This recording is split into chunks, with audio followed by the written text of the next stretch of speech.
મૂકીને વરસવા માવઠું આપણને નહીં ભાવે અને અમે તો હેલીના માણસો આ ઝાપટું આપણને નહીં ભાવે ભારતના યુવાનો છે ને પડકારો માય કાંકલો ના હોવો જોઈએ પડકારો કરે ને ત્યારે પાકિસ્તાનના દુશ્મનને પણ ખબર પડી જાય કે આ ભારતનો યુવાન છે આની સામે ન બોલે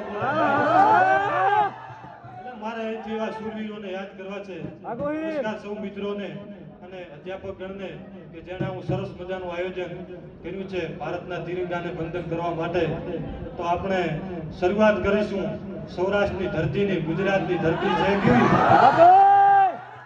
કે ભક્ત નરસિંહ જા નાચ્યો મહેમાન સંપદા પામ્યો જા સુદામો અર વીર ગાંધી દયાન દીજા નિપજતા અને સતી અને સંતનો જા વિરામો ભાઈ અને ગામ ગામે ઊભા છે સ્તંભ ઈ તો પાળિયા પુકારતા ગાથા તણી આમ દેશની આવી હારી રમણી અમર છે ઇતિહાસ હા ભાઈ એમને કઈ અમર નથી થવાતું એના માટે કવિએ કીધું કે આઝાદ કે રાયગ્નમાં હો માઈ ગયા તે ગાથા અમર યા રાષ્ટ્રની ગાવી ગમે છે ગર્વથી અનનીડર અમારા આ વીર તો સ્વરાજનો શણગાર છે એથી તિરંગા આજ તુને વંદન હજારો વાર છે વંદન હજારો વાર છે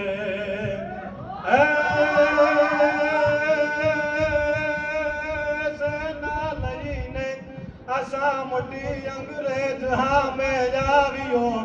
એતની નિજ હાથથી નિજ હાથને ઉલા કુંવરસી હે કાપ્યો અને તેથી બ્રિટિશ બની ગયા બાવરા ભાગો હવે ક્યાં બાર છે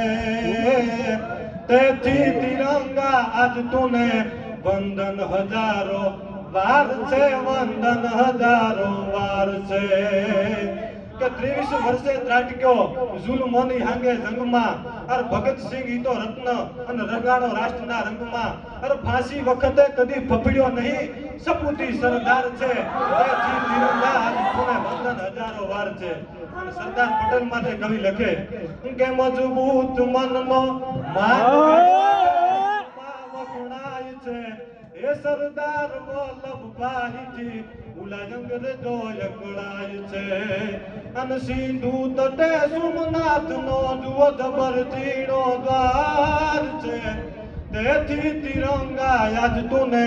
વંદન હજારો વાર છે વંદન હજારો વાર છે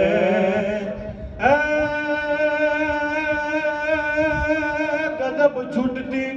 ગોળીઓ પરવા કરી નહીં પ્રાણની એ સુભાષ બાબુ ચંદ્રશેખર રમ્યા રમત રમખાણની અને ભારત રત્ન કેરા બેઉઈ તો અમર આધાર છે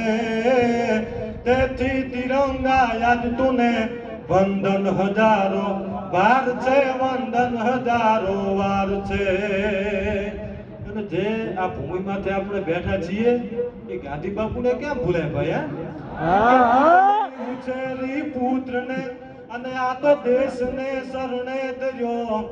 એ પિતા બન્યો તે રાષ્ટ્રનો અને ઈ તો અમર કીર્તિને વર્યો અને આ જાદ કેરા યજ્ઞમાં હોમાઈ ગયો ઉલ્લાસથી અમ દેશની આવી યારી રમણી અમર છે ઇતિહાસમાં ભાઈ અમર છે ઇતિહાસમાં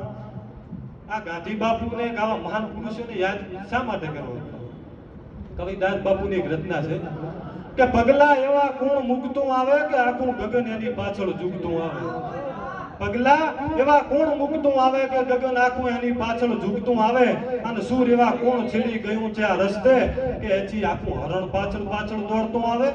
પગલા એ ગાંધી બાપુના પગલા એ સરદાર પટેલના એવા મહાન ક્રાંતિકારીઓના પગલા પડી ગયા છે ને ત્યારે આપણે આ 13 ઓગસ્ટ કે 15મી ઓગસ્ટના દીધા તિરંગાને સલામી આપવા ભેગો થવું પડે છે એમને ભેગું નથી થવું પડતું વીરો બલિદાન દીધા તરી બાકી આપણા ઘરમાં બેઠા બેઠા વાતો કરી એમ કાઈ નો થાય હા બરાબર કવિદાસ બાપુ કહે છે ગોયલિયા ભિખારી કડીમાં કે એનું અહીંયા કાઈક તો ખોવાયું છે ત્યારે તો પાગલ આ માણસે પૂછતું આવે એમના અહીં લોહી રીડ્યા છે, એમના અહીં કીર્તિના અમર સ્તંભો અહીં કંઈક ખોડાઈ ગયા છે ને તે માટે આપણે માણસે પૂછતું આવવું પડે છે. અને દાદ કહે કે હોય જેનું મખમલી જીગર અરે હાથો ને તૂટતું આવે કે પગલા એવા કોણ મૂકતું આવે કે આખું ગગન એની પાછળ ઝૂકતું આવે, આખું ગગન એની પાછળ ઝૂકતું આવે. અને છેલ્લે એક કડીમાં શૂરવીરોને યાદ કરીએ જે સરહદ હાચવીને બેઠા છે. આમ તો હું બનાસકાંઠાની ધરતી એવી વાવની મારા ગામથી ખાલી 25 કિલોમીટર જ સરહદની બોર્ડર છે એટલે મેં જેવા તેવા તો હોય ના. પાકિસ્તાની બોર્ડર એની આવી અને અમે અમારા ગામમાં રહીએ છીએ. અમને ખબર છે કે અને મારા ગામમાં જ BSF ના કેમ્પનો છે એટલે અમને ખબર છે કે રાષ્ટ્ર કેવું હોય, રાષ્ટ્રની દેશભક્તિ કેવી હોય, બલિદાન દીધા હોય ને એને ખબર પડે. એટલે મને એક કડી યાદ આવે કે બેઠા કઈક મોમસી મારે રે આ તો એના ઉના લોહીને રે અને સરહદે ઉલી કોઈ વાત ક્યાં સુણે અરે બલિદાન દેવા ન્યા તો ભેટડા જીવે રે અરે એના રક્ષણથી તું સુખથી સુવે રે એના રક્ષણથી તું સુખથી સુવે રે. જય ભારત માતા.